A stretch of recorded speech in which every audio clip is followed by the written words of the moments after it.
Assalamualaikum warahmatullahi wabarakatuh. Kami dari kelompok 2 yang beranggotakan Andreas Purwanto, Niken Tiara Putri, Putri Melinda, dan Tri Atmaja akan menjelaskan tentang struktur organisasi rumah sakit dan fungsi kualifikasi. Pertama, pendahuluan. Rumah sakit sebagai instansi pelayanan kesehatan yang berhubungan langsung dengan pasien harus mengutamakan pelayanan kesehatan yang aman, bermutu, anti diskriminasi dengan mengutamakan kepentingan pasien sesuai dengan standar pelayanan rumah sakit atau Undang-Undang tentang Kesehatan dan Rumah Sakit Pasal 29B Undang-Undang Nomor 44 Tahun 2009. Pasien sebagai pengguna pelayanan kesehatan berhak memperoleh keamanan dan keselamatan dirinya selama dalam perawatan di rumah sakit menurut Undang-Undang tentang Kesehatan dan Rumah Sakit Pasal 32 Undang-Undang Nomor 44 Tahun 2009.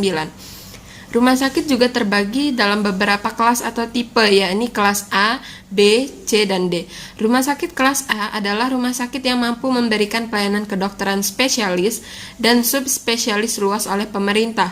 Rumah sakit tipe B adalah rumah sakit yang mampu memberikan pelayanan kedokteran medik spesialis, luas, dan spesialis terbatas. Rumah sakit kelas C adalah rumah sakit yang mampu memberikan pelayanan kedokteran spesialis terbatas. Rumah sakit kelas C ini adalah rumah sakit yang didirikan di kota atau kabupaten-kabupaten. Rumah sakit kelas D adalah rumah sakit bersifat transisi, karena pada suatu saat akan ditingkatkan menjadi rumah sakit kelas C. Kualifikasi Rumah Sakit Immanuel. Rumah Sakit Immanuel W. Halim Bandar Lampung menerapkan corporate culture, merupakan nilai umum dalam platform bersama bagi setiap unit pelayanan di bawah naungan YRSBI yang maknanya sebagai berikut. Pertama, profesionalisme, memastikan bahwa semua pihak yang terlibat dalam pelayanan unit pelayanan YRSBI memberikan pelayanan terbaik yang mampu bersaing dalam kompetisi sehat dan bermartabat.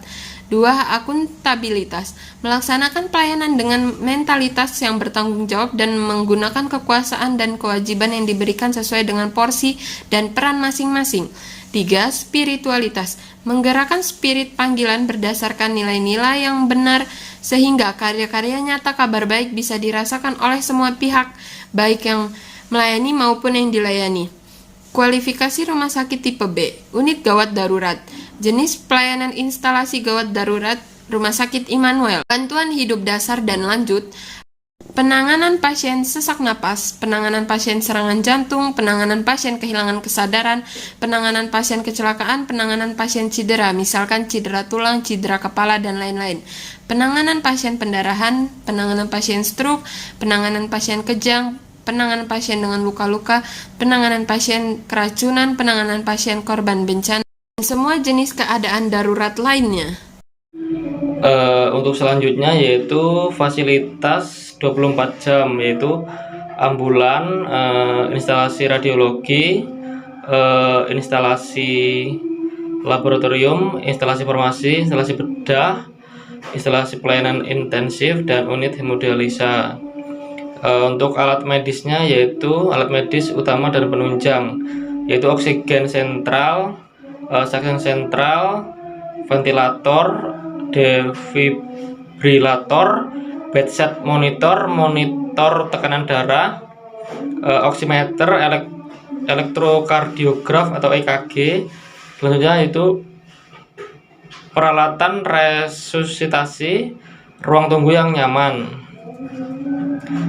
Untuk tenaga medis dan tenaga penunjang, Rumah Sakit Umum kelas B mempunyai fasilitas yaitu 4 pelayanan medik spesialis dasar, 4 pelayanan spesialis penunjang medik, 8 pelayanan medik spesialis lainnya, 2 pelayanan medik subspesialis dasar.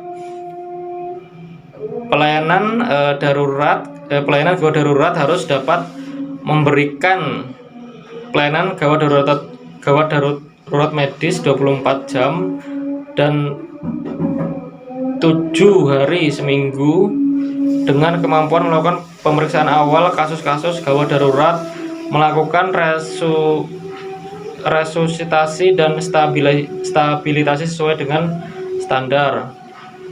Selanjutnya yaitu pelayanan medik spesialis lain sekurang-kurangnya 8 dari 13 pelayanan meliputi mata, telinga, hidung, tenggorokan, saraf jantung, dan pembuluh darah, kulit, dan kelamin, kedokteran jiwa, paru, ortopedi, urologi, bedah syaraf, bedah plastik, dan kedokteran forensik.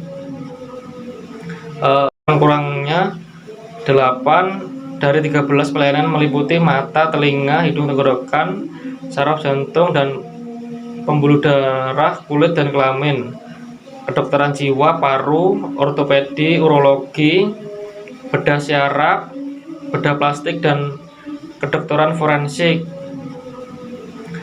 Untuk struktur organisasi rumah sakit sudah tertera seperti di gambar.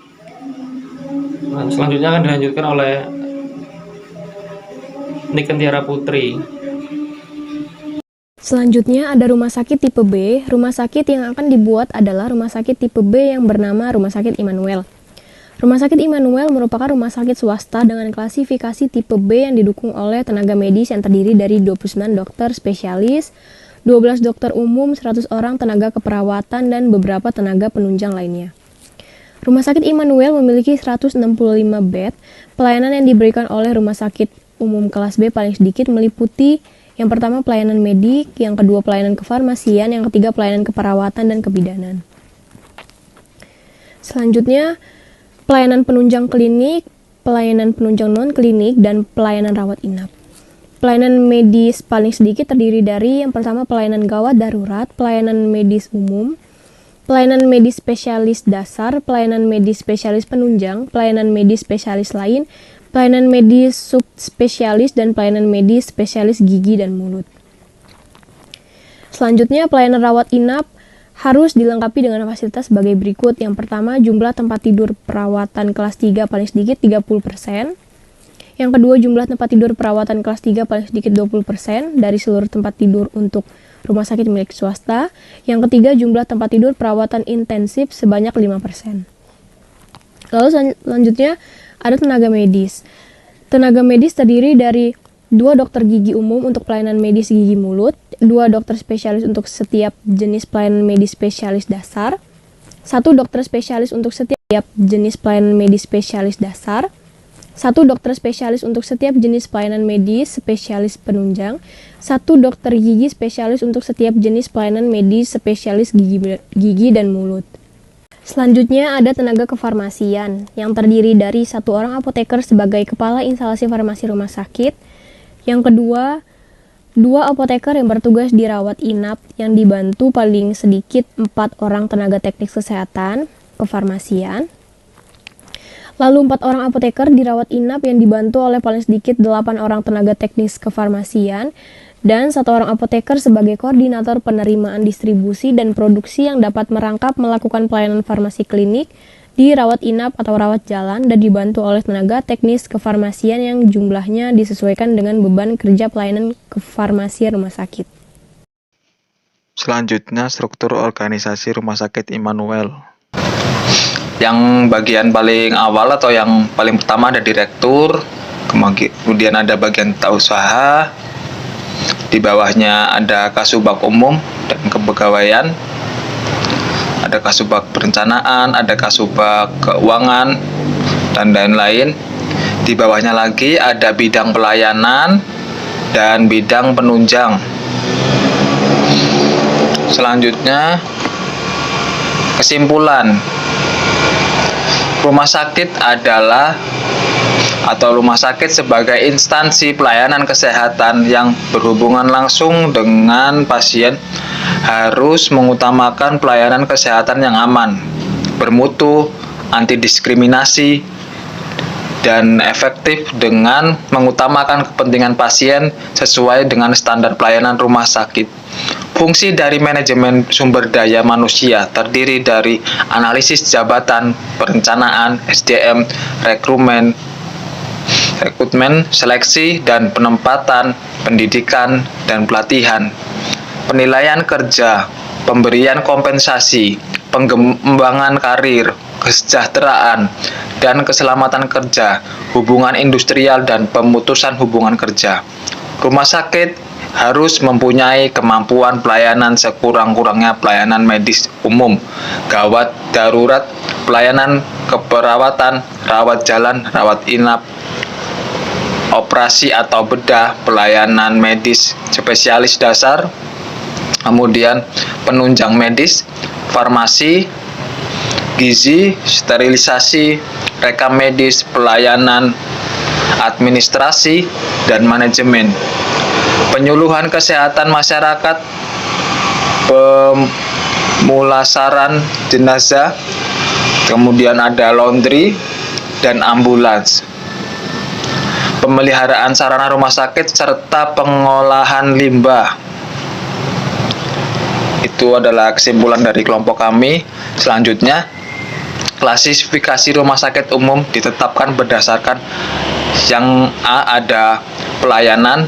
Dengan pelayanan yang nyaman akan membuat pasien atau keluarga pasien pun semakin nyaman di rumah sakit. Yang kedua, ada sumber daya manusia.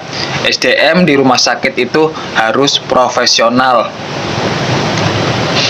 dan cepat tanggap dalam menangani semua urusan, baik di bagian farmasi, UGD, laboratorium, dan lain-lain.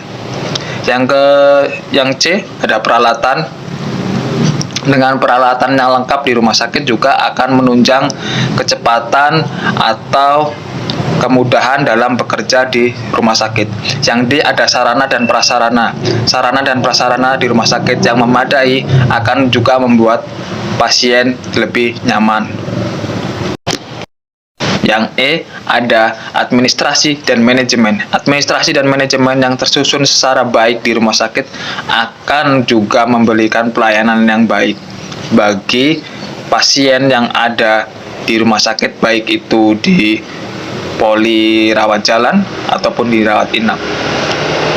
Demikian presentasi dari kelompok kami.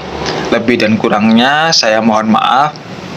Wassalamualaikum warahmatullahi wabarakatuh.